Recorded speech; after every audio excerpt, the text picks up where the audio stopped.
The coldest place. The wind screamed across the icy streets of Ravens Hollow, a forgotten logging town nestled between two Alaskan mountains and surrounded by unspoken truths.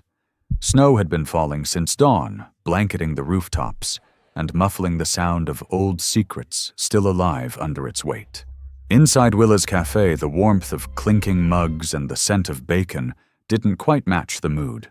Locals gathered at their usual tables, loggers, supply truckers, and two off-duty sheriffs speaking just loud enough to be heard but quiet enough to gossip. At the back counter, Alma Pierce, 36, stirred a pot of venison stew. Steam curled up to meet her scarred hands, but she didn't flinch. She never flinched. She moved with the grace of someone who'd lived 1,000 lives before this one. Someone who knew when to be invisible. "She's back," whispered Craig Dillard, the town's drunk mechanic, nudging his cousin at the corner table. "No one ever said why she left," replied Penny, a schoolteacher with a sharp tongue. "They say it was drugs. Or prison." Craig snorted. "Just look at her hands. Damn near melted. Probably a meth lab gone wrong." The small laugh that followed wasn't just cruel. It was practiced like they'd said it before. Alma heard every word. She always did. She had returned to Ravens Hollow just 3 months earlier, after vanishing for nearly a decade. No one knew why she left, and no one had bothered to ask except for Willa, the cafe's 68-year-old owner, and Alma's former foster mother. It was Willa who offered her a job cooking again, no questions asked. But the town didn't forget. And it definitely didn't forgive. "You good, darlin'?"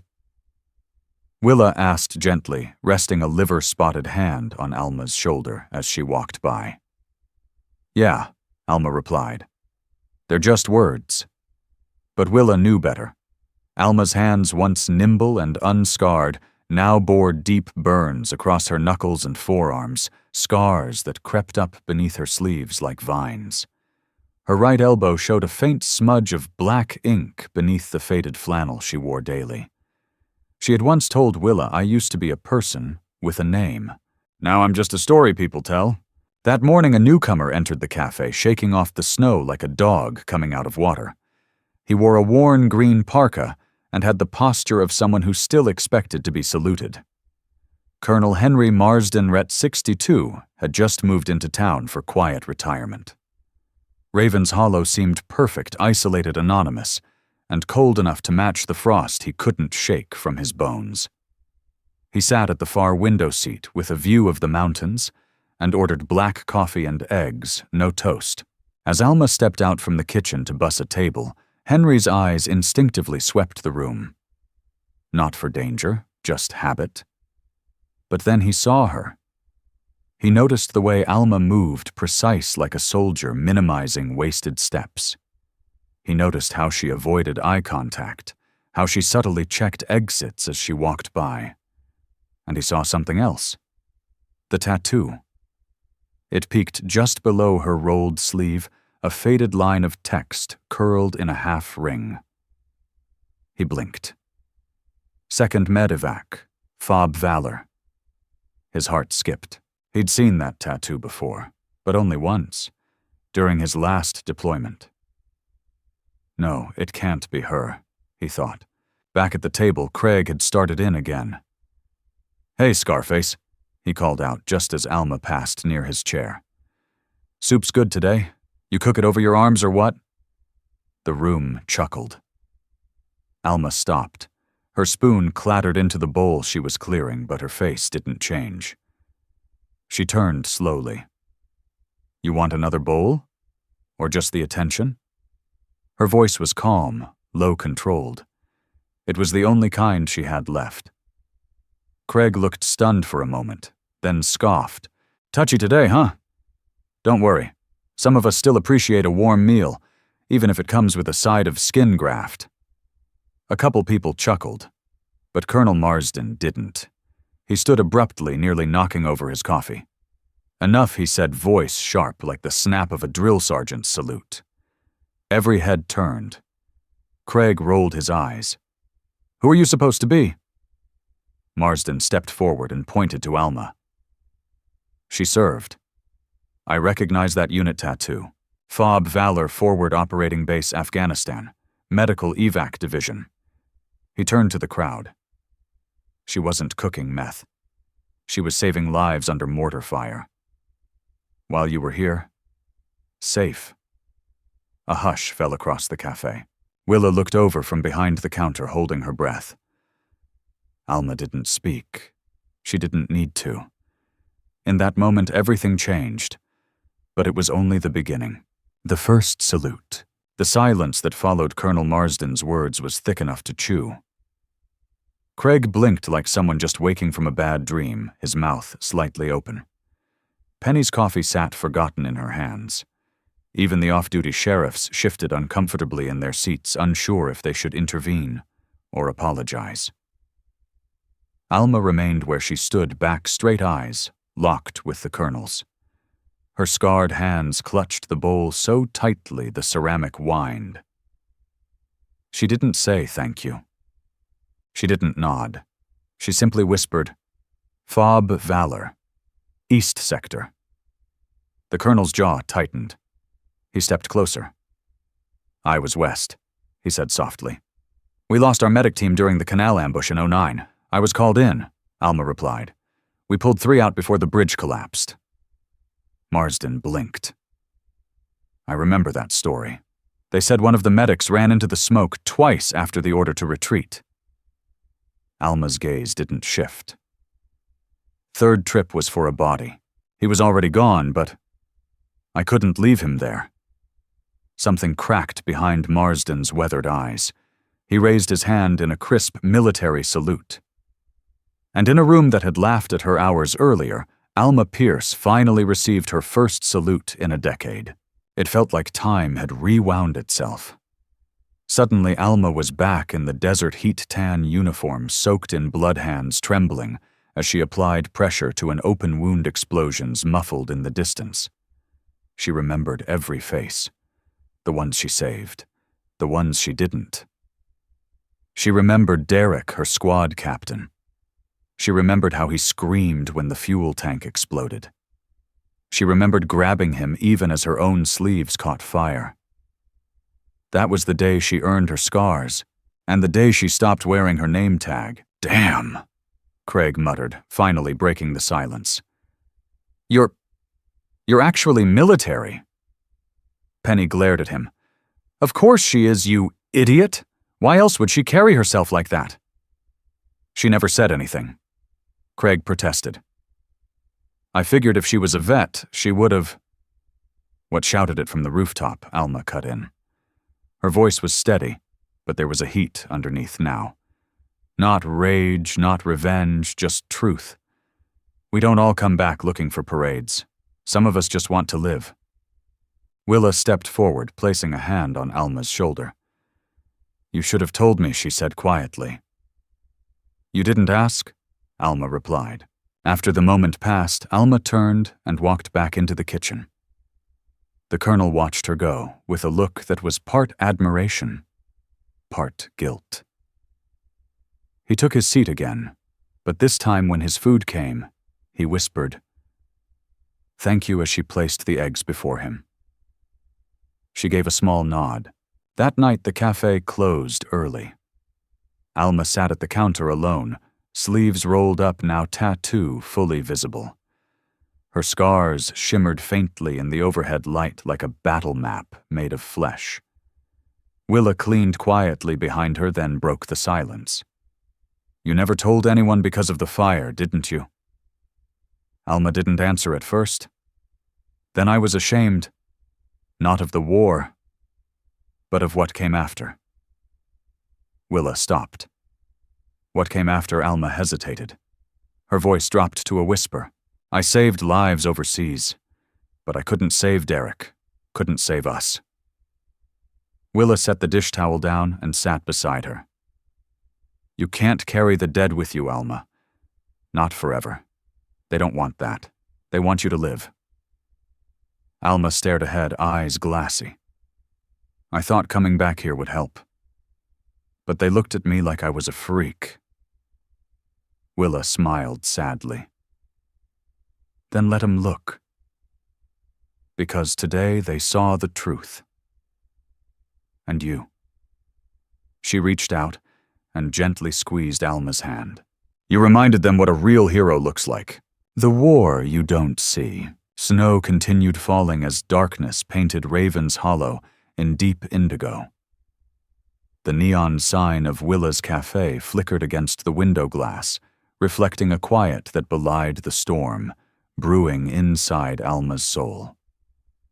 Alma lay on the cot in the tiny apartment above the café. The room was modest bare walls, a cot, and a shelf of battered books, but it was hers. Still sleep never came easy. Not since Afghanistan. Tonight it was worse. Colonel Marsden's salute had opened a door she'd tried to weld shut. The dream came again. Screaming. Fire. A man calling her name. Pierce. Don't go back, but she did. She always did. Every night. Back into the inferno. Back into the moment that cost her everything. She woke, gasping, drenched in sweat despite the freezing air. She looked at her hands, still scarred. Still hers. Downstairs, she could hear the hum of the walk-in fridge compressor.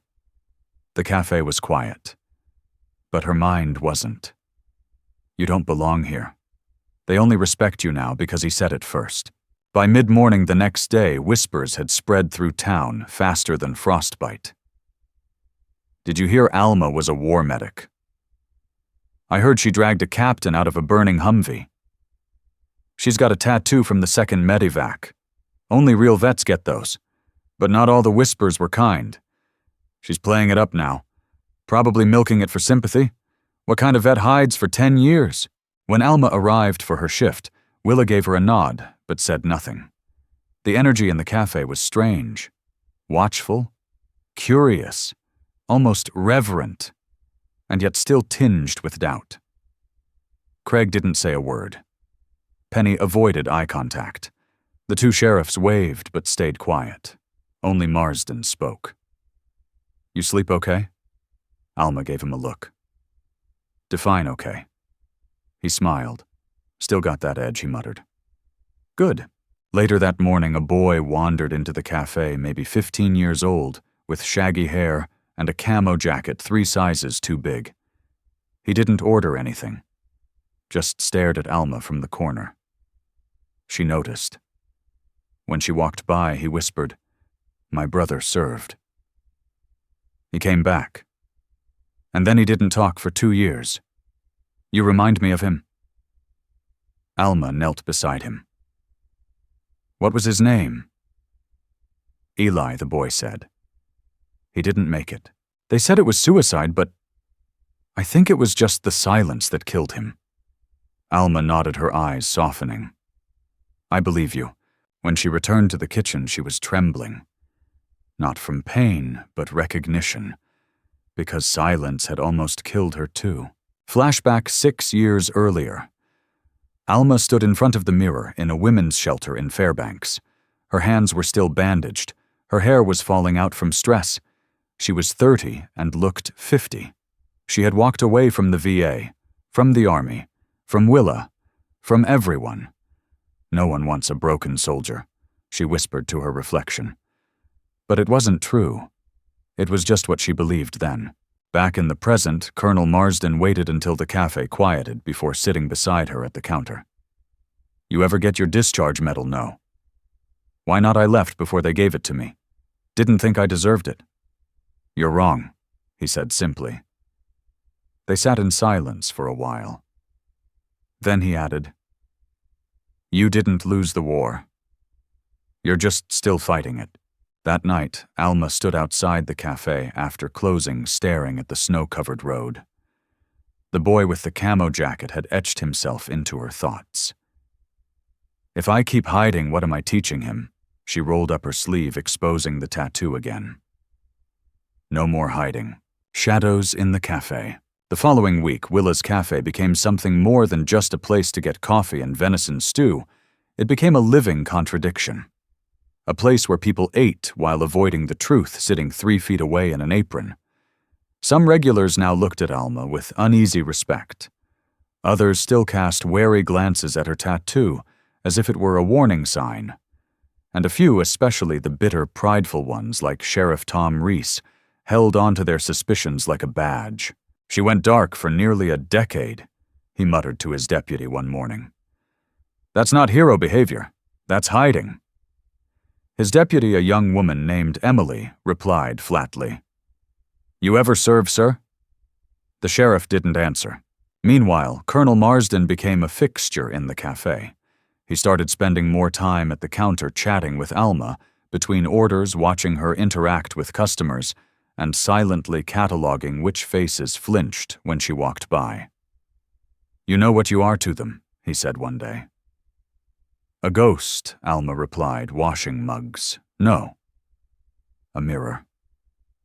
They see your pain and have to look at their own in the reflection. And most people can't stand what's staring back." Late one evening, Alma stayed, after closing, to clean the grease traps.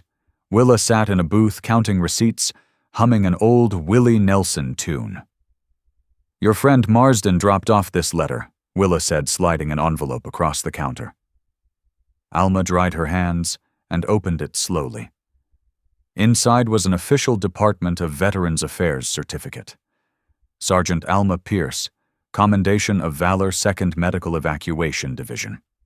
It was backdated, signed by 3 commanders.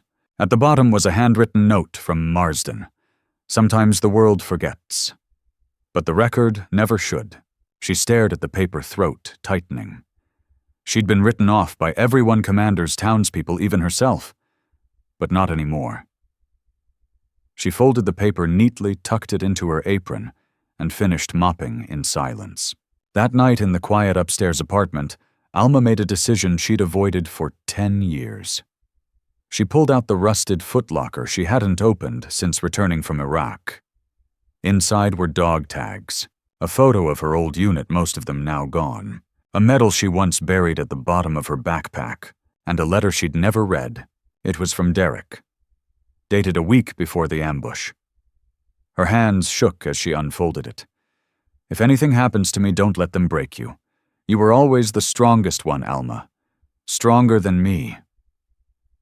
The words hit like a bullet to the ribs. Tears spilled over, silently falling onto the yellowed paper. The next morning, Alma came to work with her sleeves rolled up. No more hiding scars, no more disappearing. She served coffee-cleared plates and handled rude customers with the same quiet strength. But now they couldn't pretend not to see her. Even Craig, now too ashamed to sit in his usual seat, simply mumbled his order and avoided her gaze. Then came the moment that changed everything again. A journalist from the Alaska Eagle, a mid-sized state newspaper, showed up at the cafe asking for Alma. He'd heard about what happened, the confrontation, the scars, the salute. He wanted the full story. Alma hesitated. Willa touched her arm gently. "It's your voice now, if you want it." And for the first time in 10 years, Alma said, "I think it's time they heard it." The interview that shook the town. The journalist's name was Ben Torres, a former combat reporter whose own limp and faded press badge hinted at stories he didn't talk about anymore. He sat at a corner booth with his recorder and notebook, eyes kind but professional. Alma didn't touch her coffee. Her hands were folded in front of her scars, visible sleeves rolled. "You sure about this?" he asked quietly. "No," she replied. "But I'm doing it anyway." The first few minutes were basic name-age military service return to civilian life. Then came the harder questions. Why Ravens Hollow? Why work here? Why disappear? Alma didn't dodge. "I came here to vanish.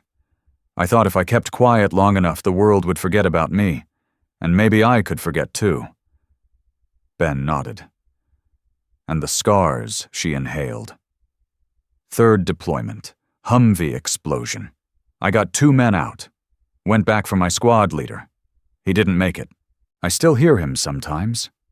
When it's too quiet, when the lights flicker, when grease pops too loud in the pan. Ben didn't interrupt. He just let the silence breathe. And what about the people in this town? He asked finally.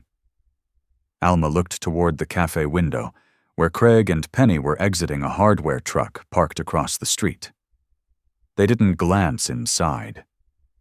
They were afraid of what I represented, she said. Pain. Survival. The kind of strength that doesn't look pretty. They thought I was broken.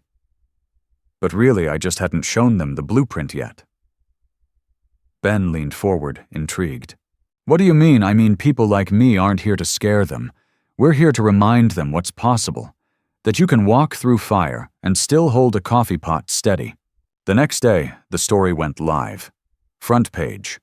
A full column spread with the title, From the Battlefield to the Breakfast Shift, the Silent Hero of Ravens Hollow. It went viral within hours. Other veterans began leaving comments.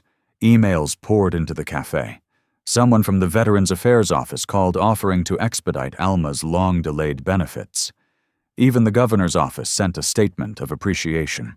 Inside the cafe, however, not everyone was clapping.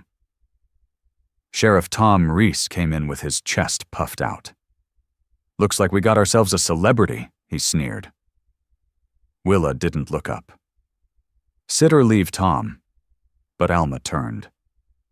You don't have to like me, she said. But you will respect me.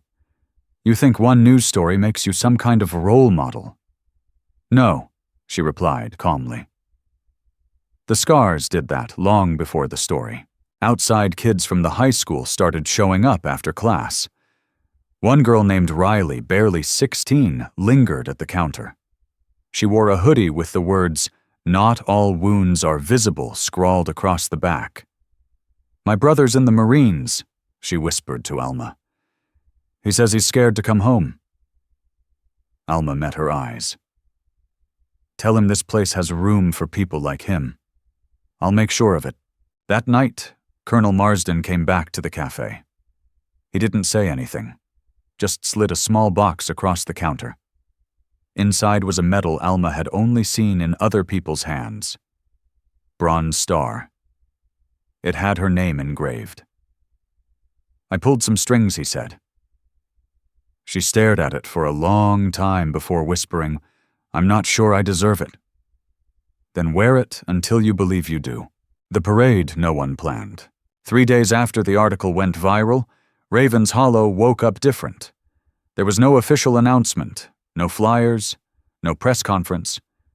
Yet by noon, nearly half the town had gathered outside Willa's cafe. Veterans arrived from neighboring towns, Kodiak, Bethel, even as far as Anchorage. Some came in uniform.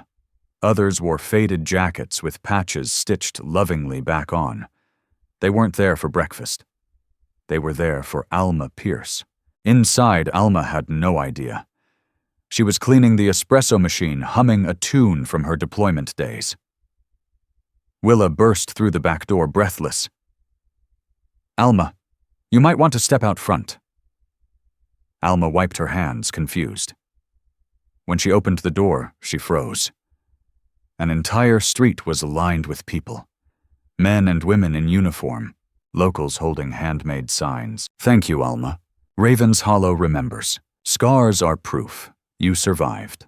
A group of teenage girls stood in front, wearing camo ribbons in their hair.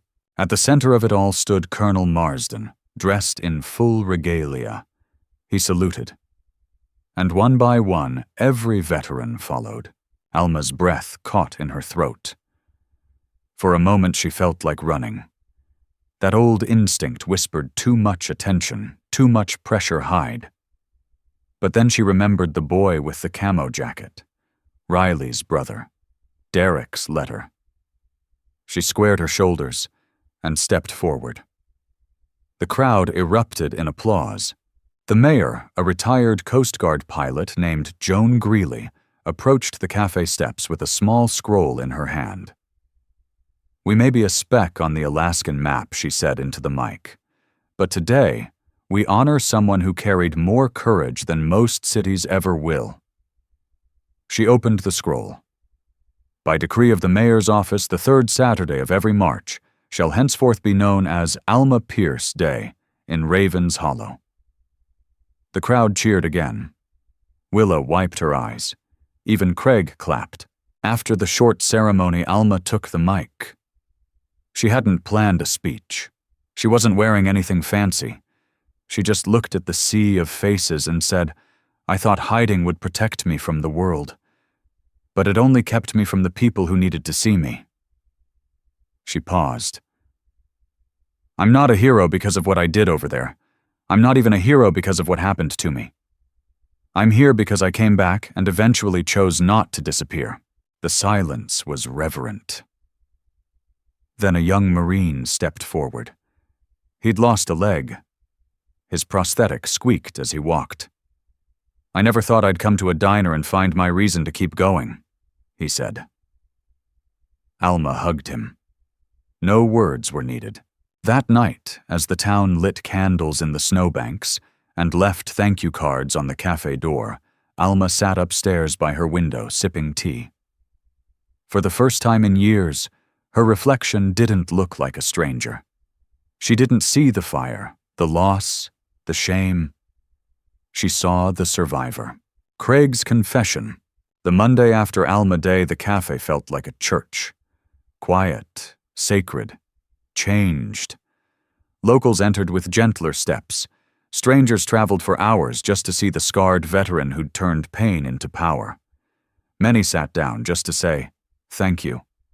But not Craig. He sat at the same booth as always, second from the door back against the wall, but his usual smugness was gone. His hands trembled slightly as he nursed a black coffee staring at the table, like it held a secret he was afraid to say aloud. Alma noticed. She poured a refill without being asked, and set it down gently. Craig looked up. "Thanks." His voice was quieter than she'd ever heard it. She started to walk away when he blurted out, "I didn't know how to treat you." Alma turned, brow raised. "I figured that much out." He sighed. "No, I mean, I didn't know what to do with someone like you.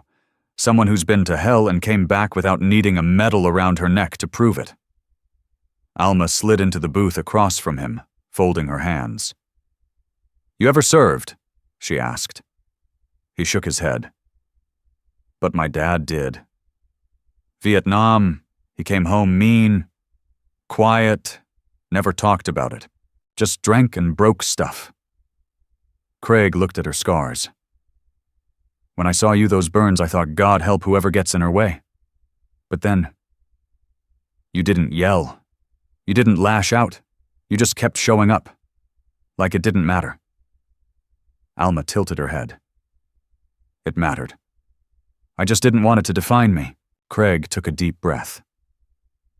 "I said things I'm not proud of. Made jokes that weren't funny. I thought if I poked enough, I'd remind you that you weren't better than the rest of us." Alma didn't flinch. "You never had to remind me. I already knew I wasn't better. I just wasn't broken the way you expected me to be." Craig blinked. Then something cracked, just a little in his voice. "I lost a brother overseas. Army. I never got to say goodbye. Never knew how to grieve. When I saw you walk in here with that same haunted look, I guess I wanted you to carry some of my anger too." Alma nodded slowly. "I get it. Pain wants company." They sat in silence for a beat. Two people who'd worn grief in very different uniforms. Then Craig said, "I'm sorry." Alma looked him in the eye. "For what you said or for not saying anything sooner?" "Both." She stood. "Then show it. Not just to me. To the next person who walks in with eyes like mine." He nodded. As she turned to leave, Craig asked, "Why do you keep coming back here, Alma? Why not leave now that everyone knows who you are?" She paused at the counter, then said, "Because healing doesn't happen when you run. It happens when you stand still long enough for the roots to grow." Later that night, Craig left a card on the tip jar. It said, "Thank you for staying still long enough for the rest of us to catch up." The tattoo beneath the snow. Winter in Ravens Hollow was no joke. By mid-March, the snowbanks reached chest-high, the cafe's windows fogged with breath and steam, and the wind outside howled like an old ghost with unfinished business. But inside, something had changed permanently. Alma's sleeves stayed rolled up, not just because of heat or comfort, but because the town no longer looked away. They looked closer. And one day someone finally asked about the tattoo. It was a little girl named Maisie, no more than 8 years old. She sat at the counter coloring with a crayon and waiting for her dad, who was repairing the bakery's snowplow. She pointed to Alma's forearm. "What's that drawing on your arm mean?" Alma smiled gently. It's a tattoo. It's a symbol from the army." "What's it mean?" Alma hesitated, then knelt beside her. "It means I was part of a team. We went places no one wanted to go, helped people in bad situations, and sometimes we got hurt doing it." Maisie thought for a second. "Did it hurt when you got that tattoo? Not as much as what came after." Maisie nodded solemnly. "Then it must be a very brave tattoo." That night, Alma sat in her apartment, staring at the tattoo under the soft light of her desk lamp. It wasn't fancy, just a pair of wings wrapped around a medical caduceus. But to her, it was the only thing left untouched by fire. She remembered the day she got it, just hours after saving a boy who'd lost both legs to a landmine. She remembered Derek's hand on her shoulder, his tired smile. "You're not just patching people up, Alma. You're reminding them that they're still alive." Suddenly she felt compelled to do something she hadn't done since the ambush. She opened her drawer, took out a pen, and began writing. Not to the VA, not to Marsden, but to the families, the ones of the fallen, the ones she couldn't save. She wrote, "I was there. I held their hands. They were brave, kind, and not alone." She wrote 12 letters that night, one for each of them. By the time the spring sun finally melted the edges of the snowbanks, those families would receive something they thought was lost forever. Closure. And in that process, Alma found something else she thought she'd never feel again. Peace. Reflection. The power of silent strength. When we talk about heroism, we often picture it loudly, flags waving, medals, gleaming trumpets, blaring at welcome home parades. But real strength, the kind that changes people, almost always enters in silence. Alma Pierce didn't stand on podiums. She stood behind a counter pouring coffee for strangers who didn't know they were looking at a battlefield survivor. She didn't broadcast her pain. She folded it into every plate she served, every burn she healed with grace, and every insult she met with dignity. What struck me most in writing this story wasn't her scars. It was how she chose to wear them. Not as proof of tragedy, but as evidence of survival. And how she made a conscious decision to stay when running would have been easier. Her enemies! They were never foreign soldiers. Not in this chapter. They were small-town whispers, closed minds, cowardly jabs from people afraid of what they didn't understand. People who saw the burns but not the bravery, who saw a waitress, not a warrior, who mocked what they couldn't measure until they were forced to confront the truth. Alma's journey reminds us of 3 powerful truths. 1. Dignity isn't loud, but it's unshakable. She didn't need to scream to prove her worth. She stood still, let them talk, and let their own cruelty destroy them. 2. Revenge doesn't require violence, it requires clarity. She didn't fight with fists. She fought with truth strategy and patience, sharpened in war zones and silence. 3. Visibility is a choice, and sometimes a responsibility. Alma could have stayed invisible, but when she rolled up her sleeves, she gave every survivor watching permission to stop hiding. This isn't just a story about veterans. It's a story about anyone who's been overlooked, underestimated, or judged by the surface. If you've ever been mocked for what makes you different, remember, Alma, your pain is not your prison. Your scars are not shame. Your silence does not make you weak. It may be the calm before your storm. Final words. Sometimes the most dangerous person in the room is the one you didn't even notice. And sometimes, she's the one pouring your coffee.